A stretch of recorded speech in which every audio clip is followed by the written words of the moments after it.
ఏం మాట్లాడుతున్నారు వదినా? చనిపోయిన మీనన్ రావడం ఏంటి?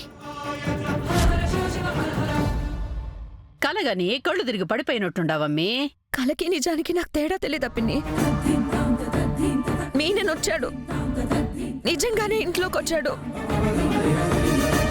కానీ అక్క, మీనన్ చనిపోవడం నువ్వు కళ్ళారా చూసావు కదా. పోలీసులు కూడా కన్ఫర్మ్ చేశారు కదా. వదినా, చనిపోయిన మీనన్ మన ఇంటికి ఎలా వస్తాడు? పిచ్చుంటే వస్తాడు. నిషి, నువ్వు బేస్ వాయిస్ వేసుకుని ఎంత అరిచినా నేను మళ్ళీ అదే అంటాను. చనిపోయిన వాడు ఇంటికొచ్చాడు, రూమ్లోకి వచ్చాడంటే ఎవ్వరైనా పిచ్చనే అంటారు. నువ్వు ఆగు నిషి. అక్క, మీనన్ వచ్చే ఛాన్సే లేదు. కన్ఫామ్గా నువ్వేదో భ్రమపడే ఉంటావు. అరే, నిన్న కళ్ళారా చూసానని చెప్తుంటే అందరూ నేనేదో ఊహించుకున్నట్టు మాట్లాడుతున్నారేంటి? మీనన్ వచ్చాడు. నా పీక పట్టుకుని అదిగో అక్కడ తలుపు కానించి చేతిలో గన్తో నన్ను కొట్టాడు. అప్పుడు స్పృహ కోల్పోయి పడిపోయాను. అమ్మా కౌశికి, నువ్వు చెప్పింది కరెక్టే అనుకుందాం. కానీ మీనన్ని జేడీ షూట్ చేయడం నువ్వు చూసావు కదా. అలాంటప్పుడు మరి వాడు ఎలా బతికొస్తాడు? అదే తెలియడం లేదు బాబాయ్. కానీ నేను చూసింది మీనన్నే. వదినా, ఒక్క నిమిషం మీరు స్ట్రెస్ అవ్వకండి.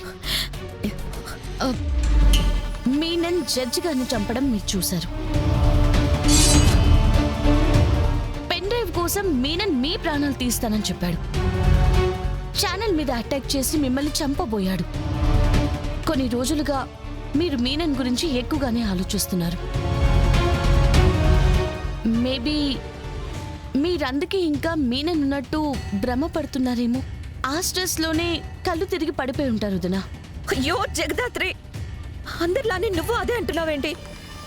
నిజంగానే నా రూమ్ లోకి మీనన్ వచ్చాడు. ఇది నిజం. అసలు ఏం జరిగిందక్క? నిన్న రూమ్ లోకి వచ్చి ఛార్జింగ్ లో ఉన్న ఫోన్ తీయబోతుంటే ఏదో సౌండ్ వచ్చి వెనక్కి తిరిగి చూశాను. అప్పుడే మీనన్ ఈ చైర్ లోనే కూర్చొని సిగరెట్ తాగుతూ కనిపించాడు.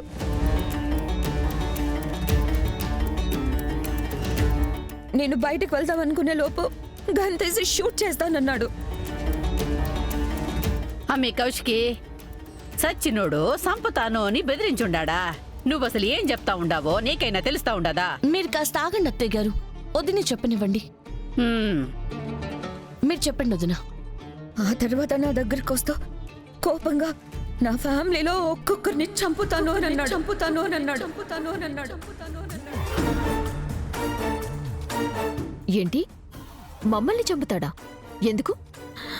పెన్ డ్రైవ్ ఇవ్వకపోవడం వల్లే తను చనిపోయాడని, అందుకు పగ తీర్చుకుంటానని అన్నాడు. ఇది మరీ బాగుండదే. జడ్జిని చంపింది ఓడు, వీడియో తీసిందేమో నువ్వు, పెన్ డ్రైవ్ ఇయ్యంది నువ్వు, మధ్యలో మమ్మల్ని నీటికి చంపుతాడంట. అందుకే ఇలాంటిదేదో జరుగుతుందని ఆ పెన్ డ్రైవ్ ని ఇచ్చేయమని అన్నిసార్లు అడిగాం. ఒక్కరైనా మా మాట విన్నారా? అక్క, మీనన్ లేకపోయినా వాళ్ళ మనుషులు మనల్ని వదలరని నీకు చెప్పాను కదక్క. అటు చేసి ఇటు చేసి అందరి పానాల మీదకి తెచ్చుండవు కదమ్మీ. ఇప్పుడు నీకు సంతోషంగా ఉండదా? ఒక్క నిమిషం ఆగండి అత్తయ్య గారు. ఇప్పటి వరకు చచ్చినవాడు ఎలా వస్తాడన్న మీరే ఇప్పుడు చచ్చినవాడు చెప్పిన దానికి భయపడుతున్నారా? అక్క మాట నమ్మితే భయపడండి, లేదా భయపడాల్సిన అవసరమే లేదు. మొగుడు పెండ్లాలు మాత్రం ఇట్లాంటి లాజికల్ చెప్పి బాగానే తప్పించుకుంటారు. ముందు కౌశికి చెప్తా ఉండేది నిజమో కాదో చెప్పండి. నిజమో కాదో చెప్పడం ఏంటమ్మా? నిజంగా అక్క చెప్పింది నిజమైతే ఆ చైర్ పక్కన మీనన్ తాగి పడేసిన సిగరెట్ కానీ యాష్ కానీ ఉండాలి కదా.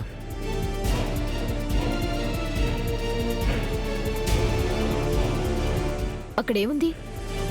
ఏం లేదు కదా, అంతా క్లియర్గానే ఉంది కదా వదినా.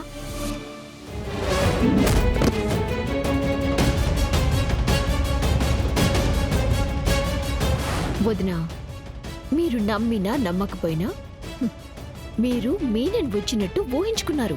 ఇదే నిజం.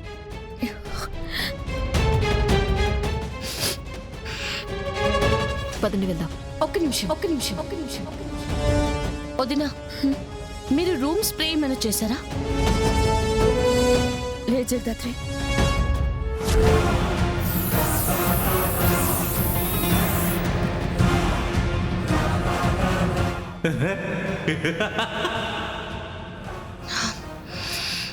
ఏమైంది దాత్రి?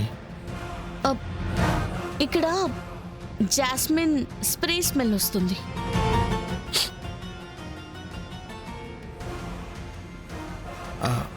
అవును, జాస్మిన్ స్మెల్ వస్తుంది.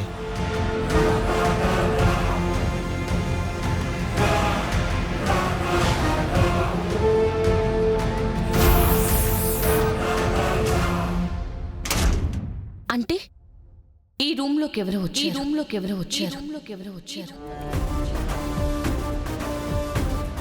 అంత ఖచ్చితంగా ఎలా చెప్తున్నావు జగదాత్రి? వదిన ఈ రూమ్ లో స్ప్రే చేయలేదు అంటున్నారు, కానీ ఈ రూమ్ లో జాస్మిన్ స్ప్రే స్మెల్ వస్తుందంటే ఖచ్చితంగా ఎవరో వచ్చారు.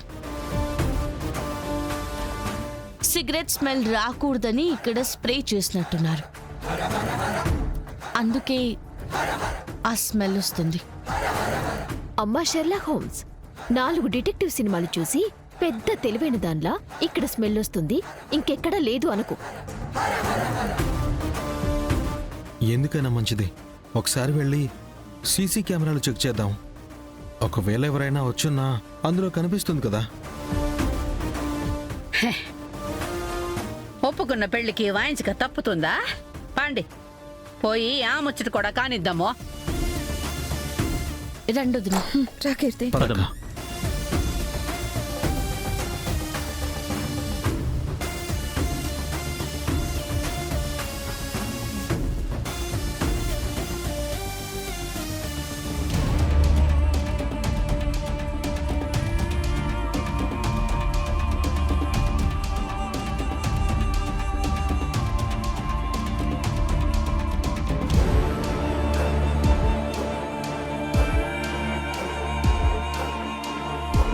కేదార్, ఇంకో కెమెరా ఓపెన్ చేయి. హా,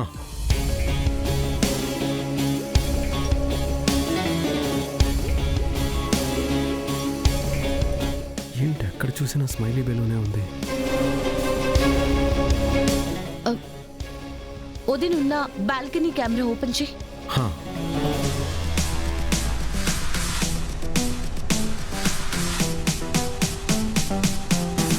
కెమెరాస్ అడ్డుగా బెలూన్స్ వస్తున్నాయేంటి? కేదార్, వేరే కెమెరాస్ కూడా చెక్ చేయవా?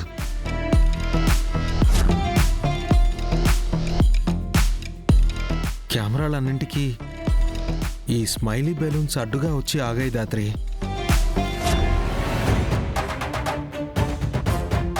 నేను చెప్పాను కదా మీనన్ ఇంటికి వచ్చాడని. మీరెవరూ నా మాట వినలేదు. అవునా?